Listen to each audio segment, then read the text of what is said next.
Hi, this is W0TM, also known as Wotum. I don't often do a video, which means my view count is probably low.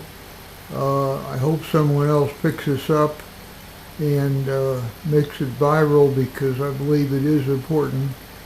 Unlike many on YouTube, I only do videos when something is really, really, really important, and I believe this is.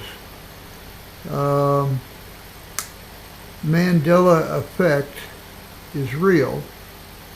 I've known about it for a long time, been waiting for it, hoping that no one would attempt to do it. It's just called the Mandela Effect for reasons that you probably have already read. It could be called anything. It's more so merging of dimensions. As the few of you that have watched me on a regular basis, haven't broadcast for a long time, but write me and so forth, know that I am a devotee of Nikola Tesla and have been since the age of 14 when I was given a book on Nikola Tesla by my science teacher for, of all things, helping him get a ham radio license. Won't get into all that, but I read that book and I was just fascinated. I was essentially an orphan. My mother was in and out of psychiatric facilities after the death of my father when I was age 10.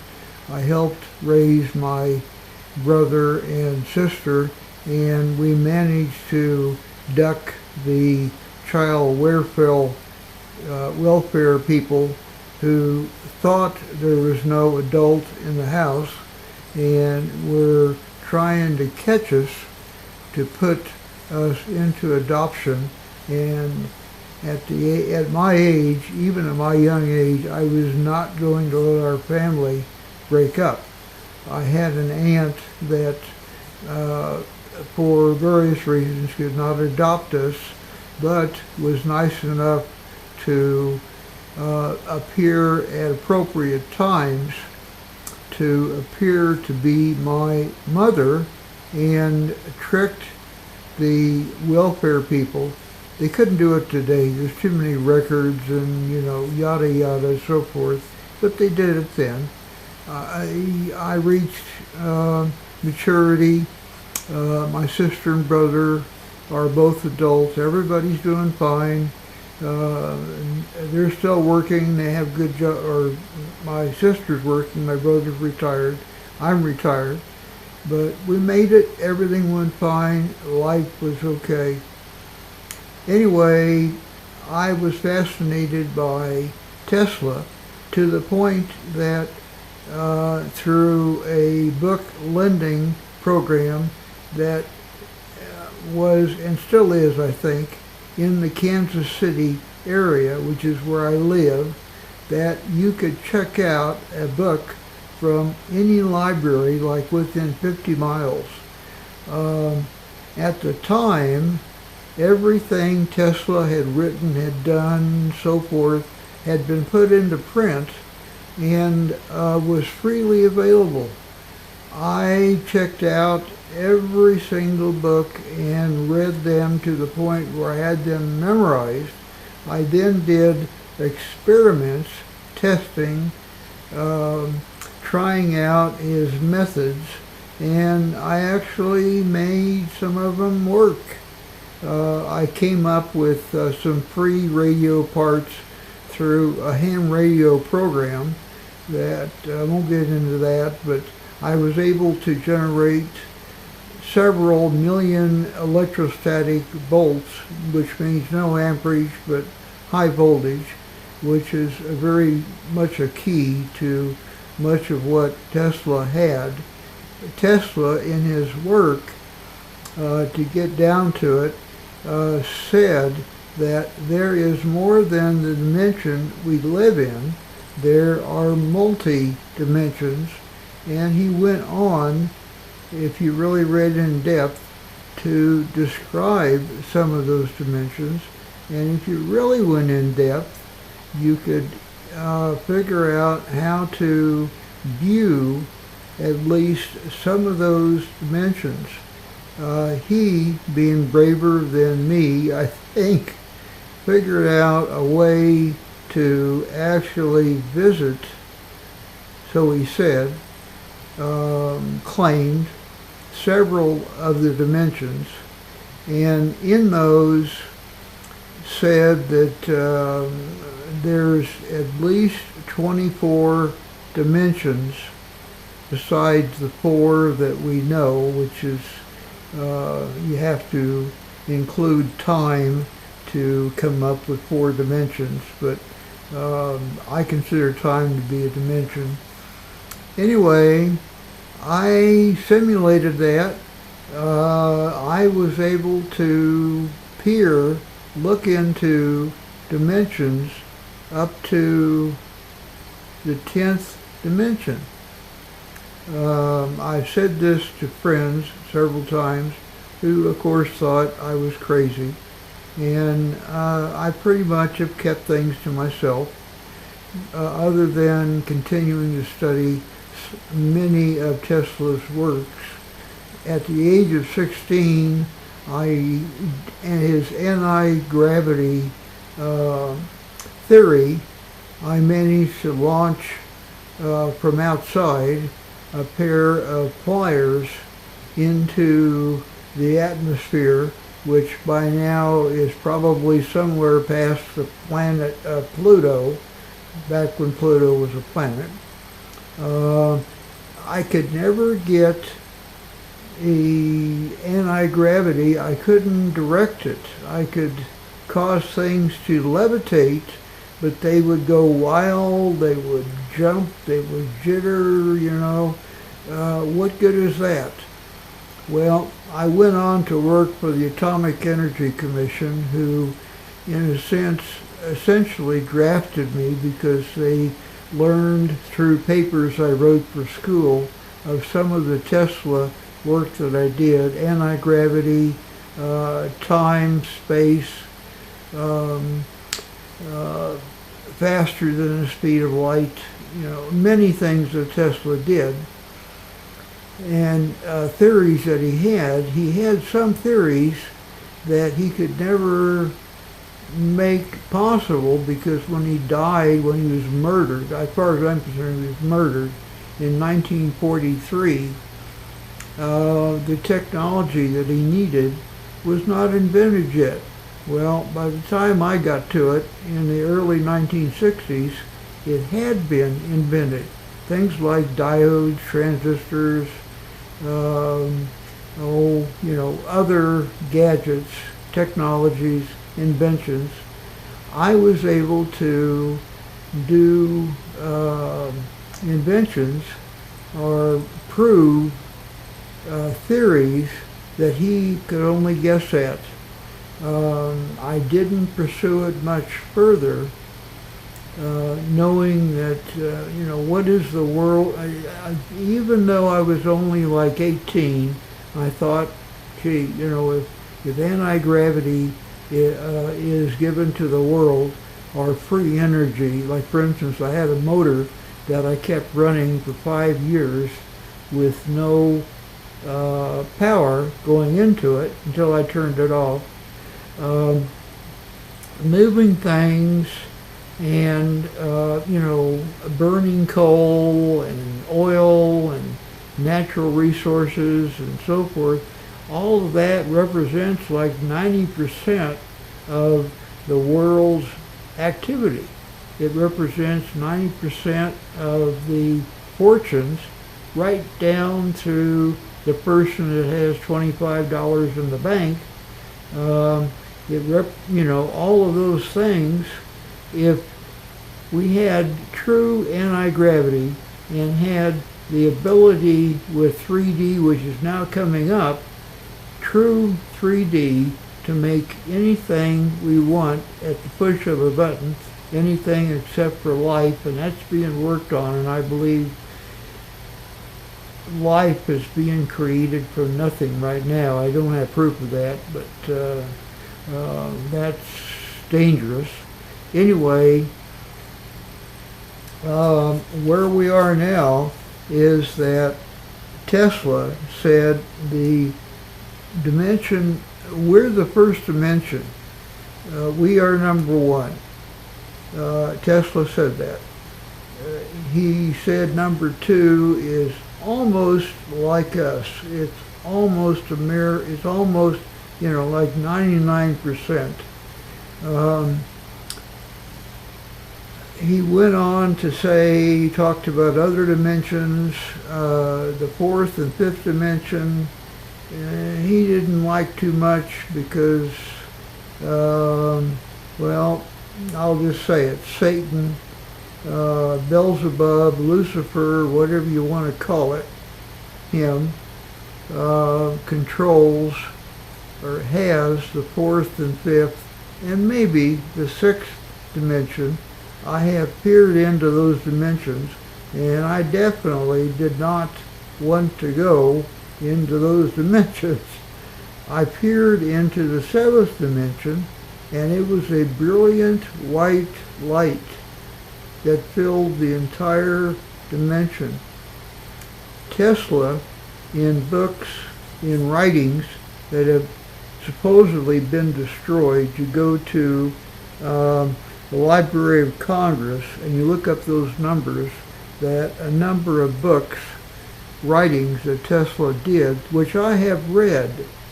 I won't tell you how I got to read them, but I did. I read them all, and I have a very good memory. I could almost recite what he wrote. He said, he considers the seventh dimension as being the dimension of God. I know this sounds crazy, but hey, the Mandela Effect sounds crazy.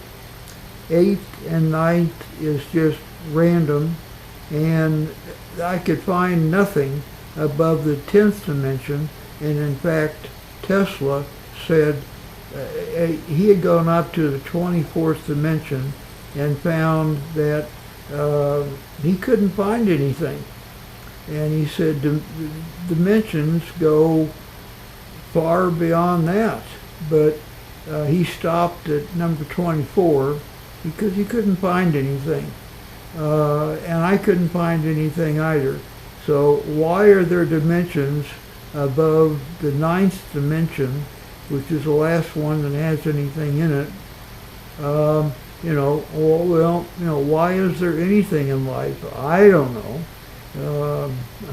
You'll have to ask God why he created dimensions the way that he did. To Tesla, there was very adamant that it would not be smart to ever merge dimensions. He did say the first and second dimensions are so close that merging those two dimensions, which appears to be going on right now, could cause a lot of trouble, but would probably not end the world. Bringing in the third and our fourth dimension, the pure evil, you've read about things coming through Stargate and so forth that you really don't want to see. You don't want to. You don't want them in the world. Bringing in the third and fourth dimension would cause worldwide panic. Probably would be the end of the world. So what CERN, for whatever reason, the people doing CERN are all atheists, and they are apparently having some success merging the first and second dimension.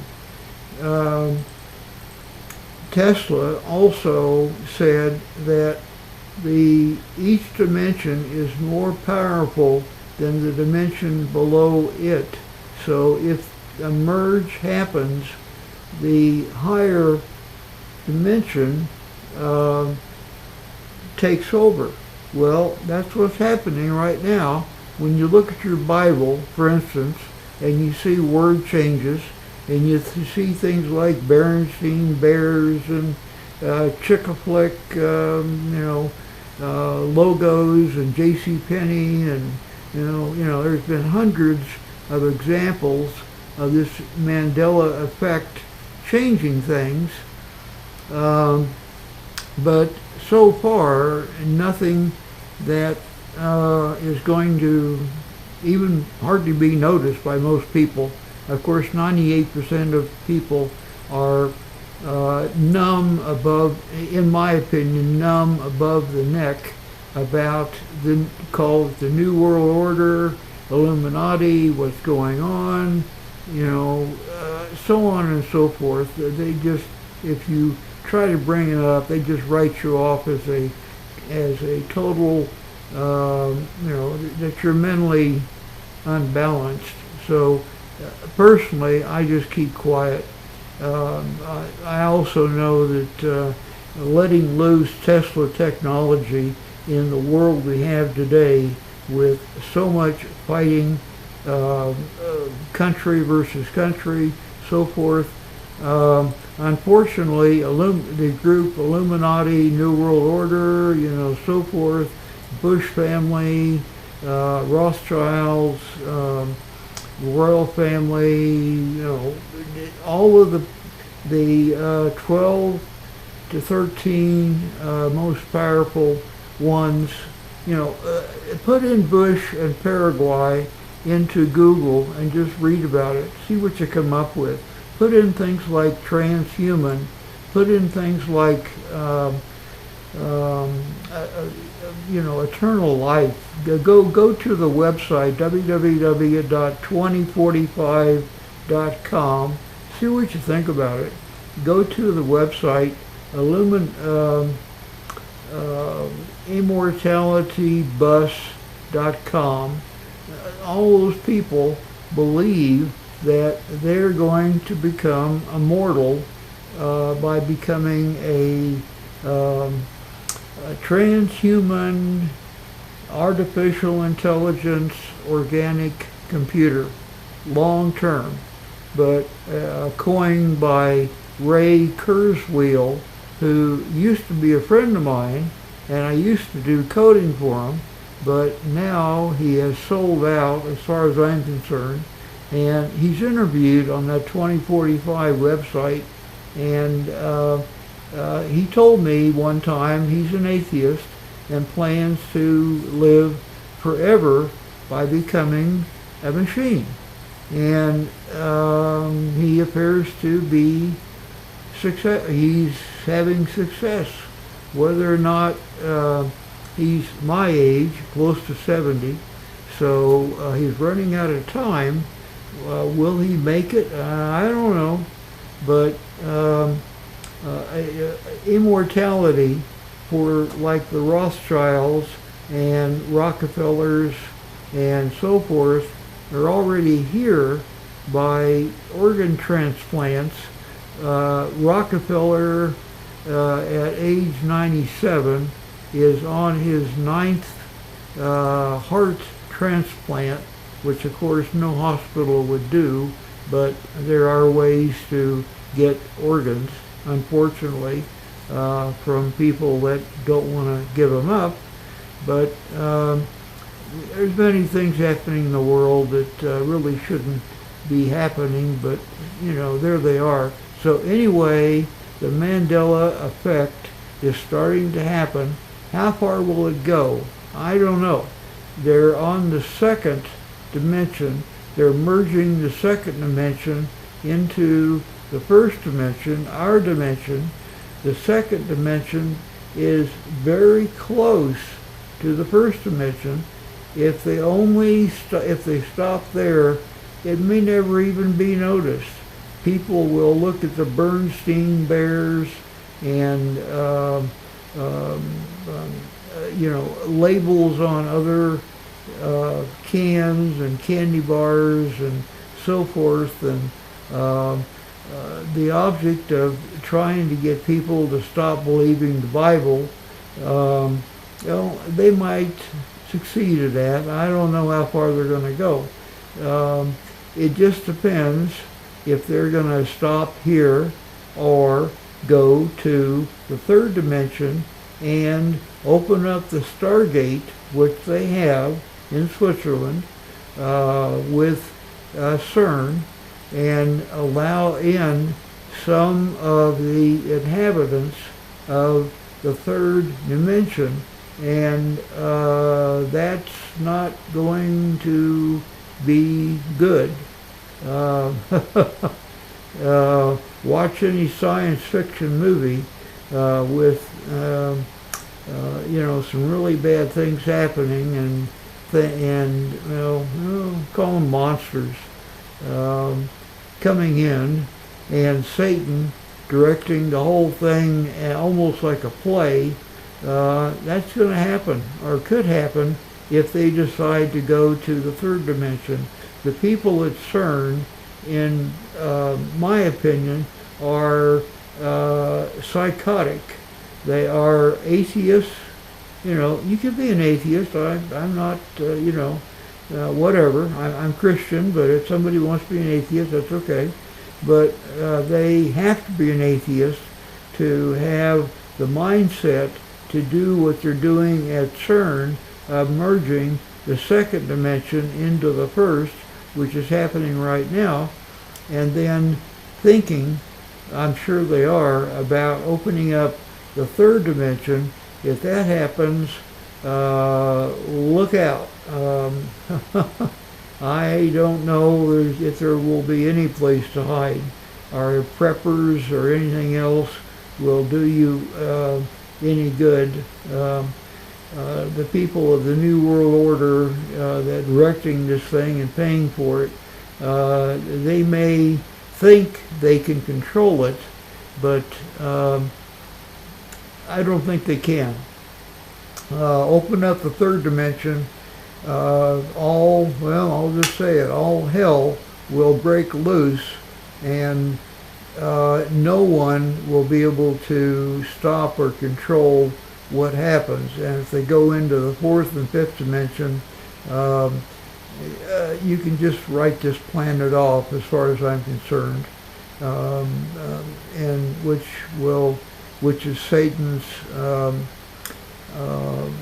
goal, and to take the souls of the 7 billion inhabitants and believe that he has won over God, which has been the eternal struggle of good and evil, God versus Satan.